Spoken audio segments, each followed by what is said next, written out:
How am I related to these people? Hi there, Z here, and with another year coming to an end, and after family and gifts and long lost relatives, you wish to say, long and lost, there's a lot to look back on. Yeah, and I will admit it to those out there who have a pessimistic eye and hate in their souls, and look back at the year and only see shortcoming after shortcoming after shortcoming. I will agree. It was a rough year. The list would be extensive on these shortcomings. I mean, we had the Mass Effect Andromeda catastrophe, the ukulele drama, the loot boxes, Bungie going the way of EA, political tensions at an all-time high, terrorism, a bad Star Wars trilogy, Justice League, Nintendo lashing out at its fans, and pretty much anything EA touches with its cancerous fucking tentacles. But if you're an optimistic guy, like yours truly here, you'll look back at this year and see that there were some gems. There were some definite great games that came out this year. So, as a kind of belated Christmas gift to you all, I'm going to give you my top 5 games this year just to give a little bit of spirit into your life, right? Just to get a little bit of positivity, because we all know 2018 can be worse.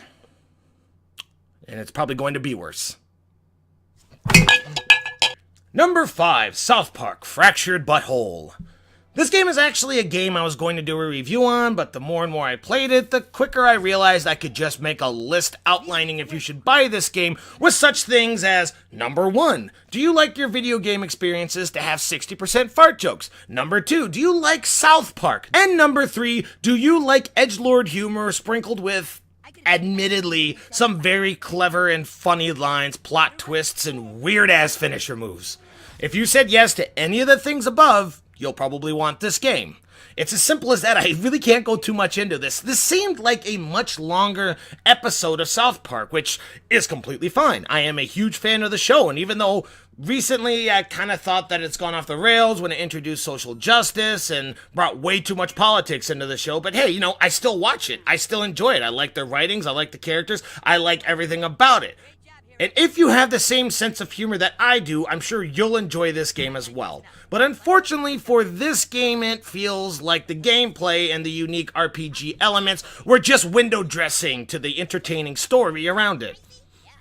It's like a girl that you meet at the bar, right? You take her home because she looks great initially because of the whiskeys and everything about her, but as soon as the whiskey starts running off and she takes off the girdles and the buttons pop off like Jiffy Pop and she takes out her false teeth and puts them in a glass of water is when you exactly realize that it wasn't really what you were expecting. But you're gonna have fun with it no matter what.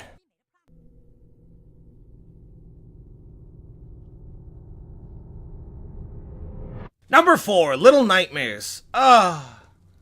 Just what a lovely, lovely game to play if you're looking to knock out around 6 hours, maybe 10 if you bought the expansions. As soon as I played this game and came across the first abomination in my adventures, I was so hooked. The weird, creepy, and strange beings found in this game are not only unique and interesting, but make you want to know more about your surroundings and what's going on. And with each room giving away slight hints on where you are, what you are, and what the hell is going on, you could piece together the plot of the game without having it blurted out at you from some stupid NPC who seems to know everything about the world around you, but does not quite know how to take out the big baddie. Yeah, it's strange how the NPCs never understand how to do any of that shit. This solemn, somber, silent game does a fantastic job at engrossing you into the world without really forcing you to move at a faster pace than what you're comfortable with. Sure, there are some rooms that you need to be quick on your feet and even quicker with your mind, but for the most part, it slowly spoon feeds you with stunning surroundings and, at some points, intricate puzzle solving. I honestly could not put this game down when I first played it, and I have replayed it a couple times since to pick up on some of the subtleties that I missed before. It's been a long, long time since I've not really been scared per se, but more uneased by a game. It's not a jump scare city type of game, nor is it a quick run, there's something chasing you and it probably won't do anything too nice to you if it finds you, run!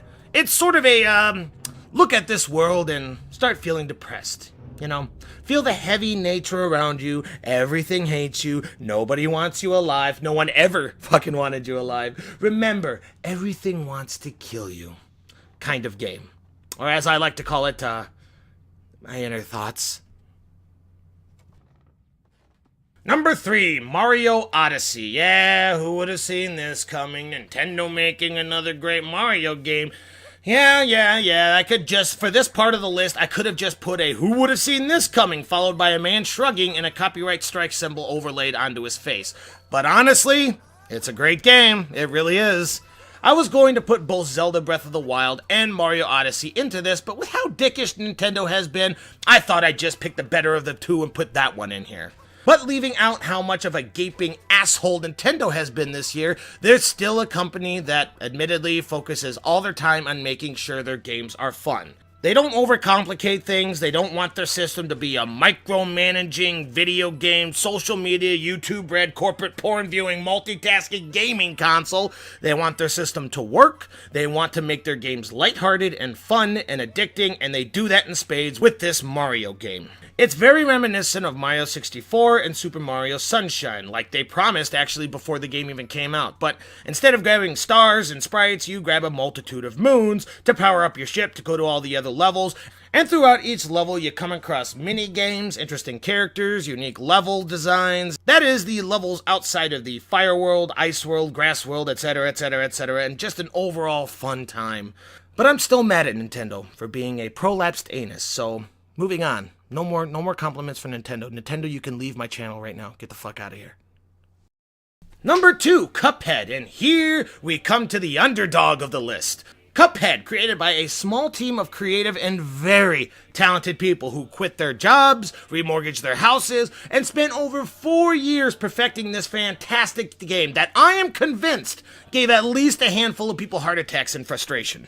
This is equivalent to one of those quiet, cute friends that you have that's sweet and innocent, but then you piss them off just enough for them to snap and kill your pet turtle.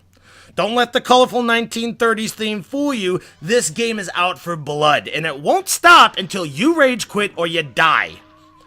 But to those masochistic ones who play it over and over and over again to grind their way to beating the entire games just so they can nonchalantly mention it into a forum argument, we love this game. I have put way more time into this game than I have with a good portion of all of my Steam games.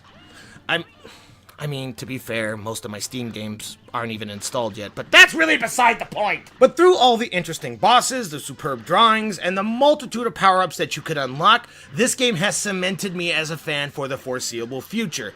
Hell, even when you beat this game, and you're just feeling so proud of yourself, and good golly gosh darn, I love this game, and I beat it, and I can't believe I beat it, the game just subtly mentions that there's an expert level, and snidely comments, hey, if you really want to be a Cuphead master, why not trying to get S ranking on all of the levels?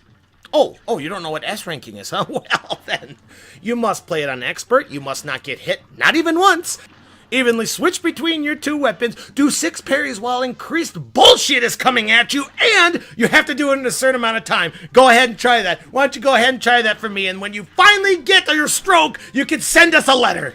So yeah, Studio MDHR, I'm your bitch, okay? I think we've established that. You can take the paddle and spank away, but please, try not to leave any bruises on my soul anymore. Oh my god. Number 1, Wolfenstein, the New Colossus. And my top favorite game that just blew me away was the new Wolfenstein game.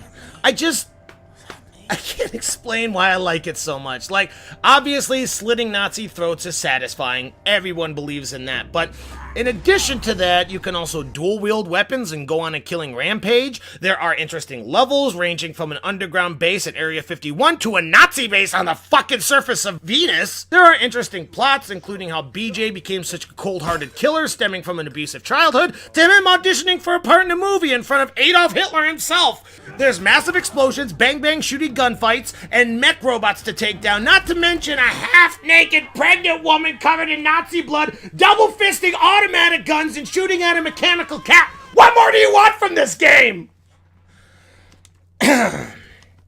Look, I'm going to bring it down for a bit here, okay? I know that I can over-exaggerate how much I love this game, but look, I have watched other reviews, and I understand some people don't like this game for specific reasons. I've seen people talk about the social justice overtones of this game, and the fact that there's repeated themes from the first game, like being in front of a Nazi and trying to bluff off that you're a Nazi as well, to a Nazi base being on a different planet. Yes, I understand that there's some of these, and even though I don't 100% agree with the social justice messages in this game, there's more or less social justice characters who I can't stand in the least. Honestly, I wished all of them would die super early on, but it's really evened out with BJ and his woman Anya, who, in my personal opinion, is way more badass than Bayonetta or Lara Croft out there, who just want to live their lives in a world without Nazis. There's even a point in the game where BJ gets drunk and says he doesn't care about the political beliefs of the people around him, he just wants to raise his kid in a different world that isn't god-awful.